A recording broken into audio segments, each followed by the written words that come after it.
If you want to understand why the American middle class feels like it's running on a treadmill that keeps speeding up, you could talk about inflation. You could talk about the rising cost of education. You could talk about housing costs going up. You could blame the Federal Reserve, but there's another force reshaping American wealth. Quietly, legally, expensively. It's divorce. Tonight, meet Sam. Sam is not reckless. He's not a degenerate gambler. He's not trading meme stocks at 2 a.m. Sam is a gold and silver stacker. He buys eagles. He buys maple leaves. He believes in hard assets. While his neighbors lease luxury SUVs, Sam stacked 2,400 ounces of silver and 22 ounces of gold. He maxed out his 401k, and he built a $700,000 net worth all by the age of 42. Solid. Responsible. Boring. Then Sam's marriage ended, and that's when the real liquidation began. According to the Centers for Disease Control and Prevention, roughly half of first marriages end in divorce. So this isn't rare, it's routine. And what does routine cost? Let's examine. Sam's divorce was normal, not celebrity drama, not a tabloid chaos. His attorney was roughly $28,000. Hers, $31,000. Court filings, mediation, fees, $6,200. In total, that's about $65,000. That's nearly 650 ounces of silver at today's high of about $100 per ounce. Transferred instantly and permanently. No yield, no appreciation, no dividend, just gone.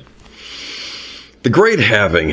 Then came equitable distribution. Translation, split it. Home value, $520,000. Mortgage, $280,000. Equity after fees, roughly $210,000.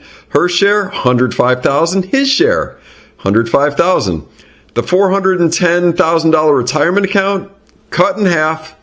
$205,000 disappears from Sam's column. Even the physical metals weren't safe. She didn't want the coins or the bullion. She wanted half the valuation. So Sam wrote a check to keep his stack intact. Overnight, his balance sheet didn't shrink. It bifurcated.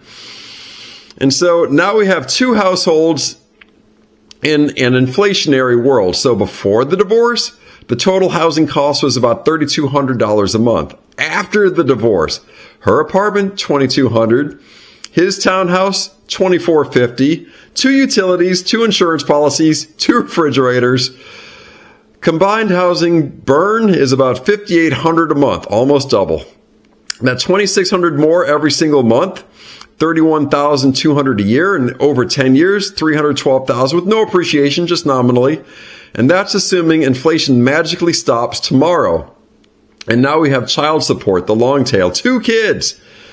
$1,850 a month. And then there's the health insurance differential, an extra $320 a month. And that's a rough annual support outflow of another $27,000 a month. And over 15 years, again, just nominally, that's $405,000, not assuming appreciation, increasing costs, or inflation. That's $500,000 redirected from investments to obligation. That's not commentary. That's just simple math. And here's the part that nobody calculates. This is the real story. Not the checks, not the compounding. Legal fees alone, $65,000. If invested at 8% over 20 years, that $65,000 becomes roughly $302,000. One line item becomes $350,000. And now apply that same compounding to the $105,000 of lost equity, the $205,000 in retirement assets, and the $31,000 in excess housing costs. And over 2 decades, the total foregone wealth approaches nearly $2 million from one middle-class divorce. Let that sink in.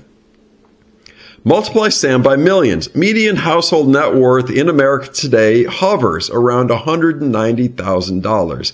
Median retirement savings for people in their 40s is often under $100,000. So cut that in half and add the $50,000 in legal fees, double the housing costs in a country already struggling with affordability. You don't just get personal heartbreak. You get delayed retirements, you get increased debt, you get financial fragility at scale. And yet we talk about this as if it's purely emotional. It is not. It is structural. The second family effect. Many divorced Americans remarry. New wedding, new stepkids, sometimes a new biological child or children. So you just had a baby at 45? Congratulations! Your retirement horizon just moved 18 years into the future. Biology continues, compounding restarts at zero. There's an old phrase, it's cheaper to keep her. It's crude, it's impolite, it's politically radioactive, but compare maybe $10,000 in serious counseling versus $2 million in long-term wealth withdrawal. The spreadsheet isn't emotional, it's clinical. And the uncomfortable truth is, Sam thought inflation was his biggest threat. It wasn't. Sam thought fiat currency was the risk. In this case, not the biggest risk. The largest wealth-destructing event in his life wasn't a market crash. It was a contract dissolution in family court. Gold and silver can hedge against monetary instability. They cannot hedge against asset division. They cannot hedge against double housing payments. They cannot hedge against 18 years of fixed support obligations. The bigger question, if nearly half of marriages end in divorce and the financial impact can be about $2 million per middle-class household over a lifetime, is this just a personal issue? Or is it one of the largest quiet drains on American middle-class wealth? Nobody debates it on cable panels. Why is nobody talking about this? Nobody includes it in CPI, but the math is there. Splitting the stack doesn't just split assets. It splits compounding, and compounding is the only superpower the middle class really has. Lose that, and you're not just dividing a household, you're dividing a future. Thank you for watching all the way to the end. As always, take care of yourselves and each other and build that stack.